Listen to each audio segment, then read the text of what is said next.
Hey everyone, and welcome to another video. As with all my videos, it's using non-best in slot gear, minimal to no perks, and no set rotations. As always, just remember that our goal here is not optimal rotations, it's not fast kills, and it's not peak performance.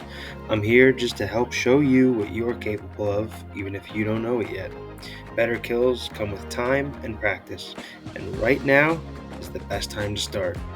With that, good luck with everything you do, and I hope you enjoy. Thank you. Hey guys, and welcome to my Zami guide for farming 100% kills. So this is going to go over pretty much everything you need to know as far as the mechanics and what to do if you get any, but also it's going to be going over how to hopefully skip all of those as well. So it's going to kind of break down the easiest way for you to start farming Zami at 100%, and then as you go along, you can kind of start pushing yourself and your strategies and going a little crazier, but this is just a baseline of a way for you to easily start taking on 100% Zammies. You can start building up your bad luck mitigation, hopefully getting some good drops. So we're going to start with the inventory, and it is my typical classic food and a whole bunch of importance of restoration because as we know, I really enjoy them. They're just super convenient, and the less I have to think about, the better I find myself being able to focus on everything else. So you see I have the brews, the blubbers, those are panic eating if I need to. I have the portents, those do most of the work for me. I have the shard and Excalibur. Shard is for free prayer. I'll use that, probably around halfway point through the fight just to keep me topped off, as well as the Restore Flask, which is also for prayer. The Excalibur is just for free healings. I'll usually use that unless I really need to during the P1 through 6. I'll use that at the start of P7 just to make sure that I'm not getting stacked out real quick by the demon on top of the autos. I have the rune pouches, the 2 in my inventory, plus I have 1 equipped. That just has pretty much between the 3 of them every single rune for any possible anything that I might need. I have the expensive spices, and that just makes the food heal a little bit more. I have the overload. I'm using elder salves because I, again, enjoy the quality of life of the prayer points and the actual overload itself combined. I have the Nexus, which has all of my Necromancy runes, as well as the Ectoplasm for the summons, so I can use the Bone Shield with all the defensives. The Vuln Bombs, which are important for everything PVM, and if you're doing high-level PVM, you definitely want to invest in those. Like I said, the Restore Flask for prayer points, and then the Power Burst of Vitality, which is just for free, health doubling, pretty much negates a lot of damage in certain situations if you don't have adrenaline for defensives, and it's just all around convenient, plus it is super nice for the last phase at P7. As far as our gear goes, we are using the full tier 90 tank gear. We have the Zuck cape, which you can easily get. I have the Zuck video, and it's pretty important to have if you're doing this end game stuff. It's definitely a big damage bonus that is kind of critical for Necromancy for a lot of your higher rotations. I have the Blood Amulet, which is just decent stats, and it is free passive healing. If you have an Essence of Finality, that is of course better, but this is much cheaper, sitting around like 10 to 15 mil as of right now, as opposed to the 300 plus mil that an EOF is. I have the Ring of Death, which is essential. If you don't have that, then it is hit or miss if this method of farming is going to work for you. It probably won't. So that is the only thing in this whole entire guide and video and equipment setup that I would say is a hard requirement. You have to have it. And then for the actual, weapons and armor on my main hand, it's just the Precise 5 Genocidal, super cheap, super easy to get. The offhand is Invigorating 4, again, super cheap, easy to get. And in this case, is for the armor Enhanced Devoted 4 and Crystal Shield 4. I would say, I know most of the stuff isn't super important, however, Enhanced Devoted 4 can come quite in handy for a lot of different things, and it's just on a fight where you're trying to make sure that you retain as much health as possible. I would say if you don't have it, of all the perks to look at getting Enhanced Devoted 4. It's pretty inexpensive among even all of the inexpensive perks. And then Relentless 5 and Absorbative 4, just for the occasional lucky shots of maintaining adrenaline. It just sometimes makes life a whole lot easier. And Absorbative 4 is just more tankiness. As far as the aura for this fight and the book, so the aura, I'm going to be using Vamp, and the pocket slot is the Illuminated Book of Balance. It's just a super cheap, decently damaging book. It's just to show that even with a lower tier book like this, it works. The method works. As you push in rages, you probably want to upgrade to a Jas book or a Wen book or a full book. I would say Grim, if you have one, is definitely worth using here. The common drops and the loot at Zamorak is really, really good, so it doesn't really feel as bad here as it does at most places to use the Grim with its high upkeep cost, because you are, even without uniques, making a lot of money.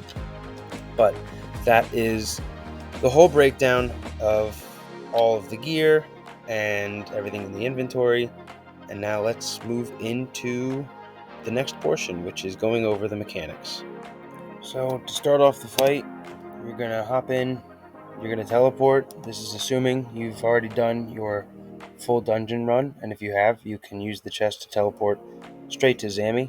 So you are going to teleport right to him, and to start off are all of these witches kind of scattered. There's one standing in front of every single pad. So you're just going to kill all of them. Now, their health and damage does not change with enrage. It only changes with players. So they have 7,500 for every person in the group. And whether it's normal mode or 100 enrage or 500 enrage, that does not change. So just so you know, it's not like these guys get any harder than they already are. So this guide will be going over how to skip all of Zamorak's mechanics at 100% enrage. So you will hopefully be able to skip all of them. However, if you can't skip them all, if you don't skip them all, if you miss one of the skips and you accidentally get a mechanic, I'm first just going to take this start of the whole guide, and I'm just going to go over every single mechanic one by one, just so, like I said, if you miss a skip, you know kind of how to handle it and you're prepared for whatever might get thrown at you. So the first mechanic we're going to explain is the This World Will Burn. He'll say that if you have your audio on, otherwise you can see it in your text box. You'll see it over his head, and he's basically going to slam his body down. When he does this, he's going to hit you with a melee hit. My devotion went off, however, you can see it, the little sword right by my souls, showing that it was the melee hit.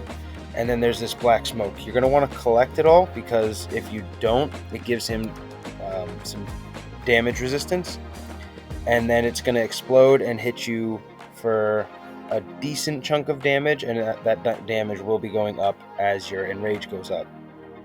In normal mode and low enrages, it's not a huge deal, but practice kind of dealing with it as if it was a higher enrage, just so if you're pushing, if you're moving up in rage, you're not then freaking out. So I always like to either reflect or debilitate, or if you want to resonance it on tick, you can. If you want a disruption, you can. I just found that's the easiest way to deal with it. The very next mechanic is going to be the Infernus that he teleports you in. So this one, he's going to stun you when he says the step into the dark. When you see that, use your anticipate or freedom, because as he teleports you, he's going to stun you. And there are 3 ways to deal with this mechanic. I will only suggest 2 of them, but I'll explain all 3 of them. So the first way, which is in theory the best way, the only reason I say in theory is because if not everyone does it perfectly, it doesn't work. But if you're solo and you do it perfectly, then you're good to go. So when you see that text, you are going to use either freedom or anticipate. He's going to throw a rune at you, and for necromancy, you want to have your tier 70, tier 80, 90, whatever, your weapon spec, just not the tier 95, because it actually acts as a stun. And the way this mechanic works is he sends you into the Infernus with a rune over your head, and then he starts charging up an attack. And basically, the faster you stun him and then do damage to him, the faster you'll kind of pop that build up, and the lower the damage will be. So if you get your anticipate and freedom off, the moment you actually teleport and that rune hits you, if you start spamming your weapon spec, it'll send the stun out at the very same time that you teleport. And you'll see that green message that I just had pop over my head, and you'll see it in the chat box. You can see it in the bottom left that you stunned him at the very same time, which means on the tick that he did it, you stunned him and you canceled that, that buildup. And he's going to send this red cloud. You see it right there, and it's going to hit me, and it's going to hit for almost no damage whatsoever. And that holds true for all enrages. If you do that on the same exact tick, you'll never take a bunch of damage. And that's the best way to deal with it, because then you're never going to have to worry about it. You really never have to deal with it. But you have to make sure you have your anticipate, and you don't want to do it the stun too early, and you don't want to use your soul strike stun, because the animation and when it actually lands, the timing is a little weird. So the moment the rune hits you and you see your character kind of like crouching down as if they're about to teleport, start spamming the crap out of your weapon spec to get that stun off. If you miss that, and then you're going to come up here, there's a chaos demon, you're going to kill him. If you miss the stun, which is totally fine, you have 2 options. You can either try to get down, so you see me pull the prayer off just so I can see what the actual rune is. You're going to go to that rune as quickly as possible. You're going to then go stun him, but you need to stun him once for every person in your group. And the sooner you do that, the lower that damage is. And that's fine unless not everyone gets there in time, or it takes a while, and then you're going to be trying to deal with stunning him and dealing with a lot of defensives and a whole bunch of issues to not take the damage. The easiest option I've found, because it works no matter what the enrage, is if you don't land that stun, build up to 100% adrenaline and use the immortality ability. That bomb will come, it's going to hit you, it'll kill you, immortality will bring you back, and you're fine. The cool thing with that is if you are in a group, one person uses that immortality, and you can use the ability intercept, and you can intercept everybody on your team, because everyone's going to get teleported up with you, and all of those hits are going to land on you at the same exact time, and it'll kill you, immort will bring you back, and you're good to go and move on.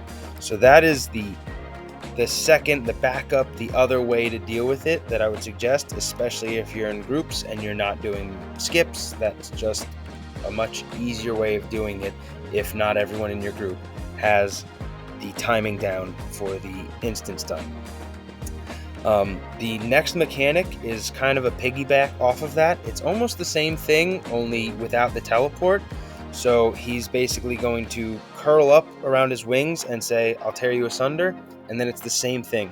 You stun him, and once you stun him, you're going to get a notice of you need to do X amount of damage. Basically, the lower the enrage, and I believe the faster the stuns happen, the less damage you have to do. But the goal is to just stun him as quickly as you can, and it's another where it's one per person in the group. And as soon as you stun him and you do the damage you need to do, then he's going to send out that red cloud. It's going to hit you. And this one, unfortunately, even through the reflect that you see I used a reflect, still hit for almost 3,000, which means without the reflect, it would have hit for closer to 5,000 or 6,000. So that one, even if you get that stun off extremely quickly, it still hits much harder than the other mechanic if you get that stun off. So just be mindful that you have defensives. You want to use those, especially if you don't get the stuns instantly, and especially if you don't get the damage instantly. So just be conscious of that. You have a bunch of defensives at your disposal. The next mechanic is in solo mode. It obviously affects you, and if you're in a group, it only affects whoever the base is. So it's a really easy mechanic to deal with. It's nothing that will, throw you off your groove. It's just you're going to see this golden cage around you, and he's going to hit you with some magic hits. You're going to he pulls off your prayers, so as soon as you can, put your magic prayer back on. Use devotion if you can, and the biggest thing here is to not freak out. It's kind of like a trick that is played on you where it's all this big glowing gold cage. You freak out, you try to move, you try to run out of it. If you move out of it, that's when it becomes a problem. Then you drain adrenaline, and it hits you harder. So as long as you just do not move, stand still, throw your magic prayers back up, you are completely good to go. And you'll see here, I throw the mage prayer back up, and even without the devotion, that first one was only a 500 hit. So if I got 5 of those, it's only 2,500. Not a lot of damage. That again goes up in damage with enrage, but still, magic prayer and devotion. And then the next mechanic is it's called like the ring of destruction or rune of destruction, whatever you want to call it. And it's just this giant red ring with this black swirling cloud that goes around him. If you're in that cloud, it stuns you and it does damage. So you kind of just want to use, and as you see, you just want to use your defensives. Kind of try to stay out of it. If you can't, use anticipate so it doesn't stun you, freedom if you need to. And as the enrage goes up, it starts doing a lot more and more damage, as well as standing in the red. So you don't want to stand, you just kind of want to follow it and try to dodge it as best you can. The other thing is, if you phase him during this mechanic and his HP goes gray, just keep doing damage, because as you can see, during this mechanic specifically, you cannot teleport to the Infernus until it's done. So you just need to ride it out and use this time to get his gray health down as low as you can, but you can't do anything about it until that mechanic is done. So after you charge all of your pads, you're just going to go up to the Infernus and you are going to kill the witch. Make sure you don't do this any more than necessary. Don't accidentally click on it, go up, and then realize you didn't phase and then go up again, because every time you go up to kill the witch, you get a choking debuff, and as you can see right on my debuff area, it's at 1, but that goes up at a minimum of 6 because you have to go up at least once for every single pad, and the higher that number gets, the more damage you take, and it just is unpleasant. So don't be teleporting up and down any more than absolutely necessary. So that is just the overhaul of all of the mechanics of the fight, and in this next portion we are going to go over how to hopefully avoid all of that altogether. Alright, so before we get into how to skip all the mechanics, there's just a few more things I'd like to point out. The first two is that I'm on the Vampirism aura and I'm using the Bunyip Familiar.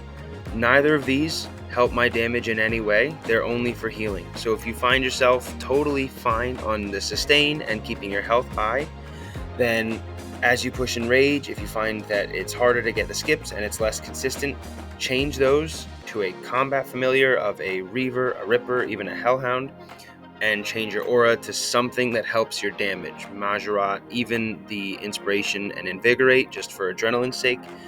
Dark Magic, any of those will instantly increase your damage and make the skips a whole bunch easier.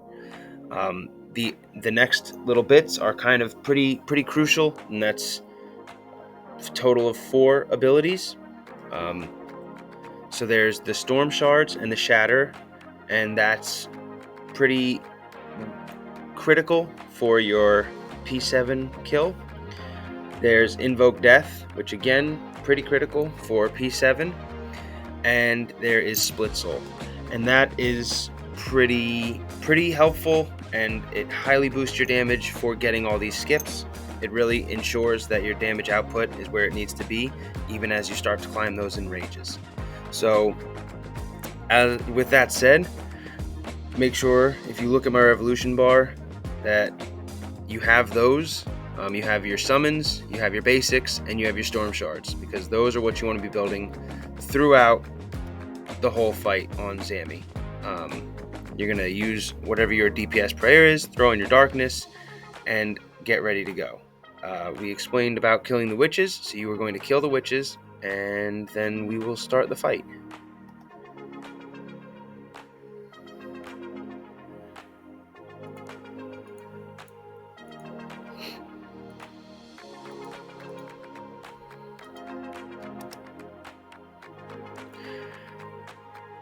So you killed the last witch, you're starting the fight. As far as pad order goes, me personally, I like to do 4-2-1-6-5-3. I've found that at 100% enrage with this setup, with this gear, you do not need the damage boost from pad 6 to complete P7. The reason I do this order is because pad 5 is where the traps start spawning, which stun you, and they're just kind of annoying and a nuisance. And I end on pad 3 because that's when the protectors, the life weavers, those start coming in, and those can be a huge hindrance on your ability to skip mechanics. So if you save that as the very last pad and you have Invoke Death on him, it'll kind of make sure that even with them spawning on that last one, you still shouldn't see any mechanics. So with that said, the way that this works for skipping all of his mechanics is Zamorak has 3 health bars. He has this gray one right here, which gradually heals over time, but during this period, whenever his health is gray, he cannot and will not do any mechanics whatsoever. He's just going to be doing his basics, which right now, that spiky rock is the ranged basics, and the large glowing orb is the mage basic. So your whole goal is during this time, get his health, the gray health bar, as low as possible, because once you charge the pad, it's going to phase into red health, and then once you kill it, it's going to phase into green health. If you have it all the way down, you're going to see the red health pretty much doesn't exist, and the moment the pad charges, you are going to dump all of your abilities. You're going to dump your volley, your fingers, your weapon spec if you need to. You're going to throw skulls. Everything you have that hits hard, you're going to dump. And as you saw right there, it completely skipped everything. Didn't get a single mechanic. And then you move on to the next pad. Something that's going to help a lot as you're transitioning from pad to pad, because that gray bar does heal, is you'll see I throw a bloat on him right before I teleport up. And the reason I do that is that bloat lasts quite a long time. So that bleed, you can see the gray, it's kind of hovering down low. It's trying to heal, it drops back down, because bloat is maintaining that it stays low and kind of counteracting the healing that it gets. And then if you want to go quickly, you can always dump on the witch. Me personally, since I know that gray health bar is a little lower, I opt to use the witch to build stacks again. So then when I come back down, the Gray's health is only now at, what, 15,000. I just have to do a few abilities to bring it back down. I can open with a bloat. I'll get my living death up. And once it's nice and low, I'll start charging the pad. As I'm charging the pad, you'll see I'm going to split soul. I'm going to anticipate. It's going to be fully charged, and I'm going to dump. Now, the reason that I have built a habit over using anticipate, you'll see I even reflect, and then my split soul, and I do that kind of every time, is because once pad 5 starts charging, the pad will spawn the trap on it, it will stun you, and it will do damage. So, by building that muscle memory of doing anticipate, reflect, split soul, and dump, you've kind of prepared yourself that if you don't get off of the pad in time, if you get hit by the trap, it's not going to stun you, it's not really going to hurt you that bad, and the damage that you take is only going to help your damage output, because reflect is going to turn around and, hit Zammy instead. So that is the entire essence of the kill. It's obviously, because you're waiting on cooldowns of Living Death and Split Soul, it is naturally way slower than it could be if you just kind of powered through, dealt with mechanics. But from a learning perspective, I would say this is a really good way just to start feeling out the damage that Zamorak does without mechanics. It's just a good way to get a flow of the fight, feel how it goes, and really start pushing yourself to just feel comfortable with pad orders and where you're going and what you're doing. And honestly, it's a good way to figure out what your actual burst rotations are. So that's the entire method. I'm going to let this play just so you can see it out, and rinse and repeat on every single pad. Build and dump, and make sure your shards are being built on him throughout the whole fight. And then I will see you guys in P7.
congratulations, you are officially through phases 1 through 6, and you are now on to phase 7. So this is where you saw I just used my enhanced Excalibur just to make sure my health is high, because Zami at this point is going to send 2 somewhat heavily hitting magic attacks, and then there's this Chaos Demon, and you want to kill him right away. You don't want to get stacked out by him because he does hit pretty hard. You can swap to Melee Prayer if he's hitting you pretty hard. That's not a problem, because after this point right here, you have all the time in the world. So this whole method relies on your ability to do damage and kill Zamorak before he inevitably kills you, and on top of that, before the Ring of Death kills you, because you're basically going to die on purpose. So you're going to take note of the runes that spawn in front of him, as well as their order. So for me, it was the B rune, and then it was that like fork Hanukkah looking rune. And you're going to kill the B one first and the fork one second. However, before you do that, you're going to make sure that you have every debuff possible on Zami. You want to make sure he has Invoke Death active. You want to make sure he has as many stacks as you can. And then you want to Vuln him, and if you have it, you can Smoke Cloud him. You don't have to. But then what I like to do, and what I found works super well for me, is you're going to kill the first rune.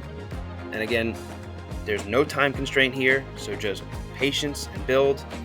I'll Living Death, and I will move on to the second rune. And the easiest way to make sure you're ready for this portion is you do 1 or 2 basics, and when you get the rune down to, as you can see, around 13,000, around half health, throw a bloat on it. This is really, really helpful for the really far runes, because now, since you're taking that massive hit on purpose, it does not matter how long this phase takes or how big that red bar gets.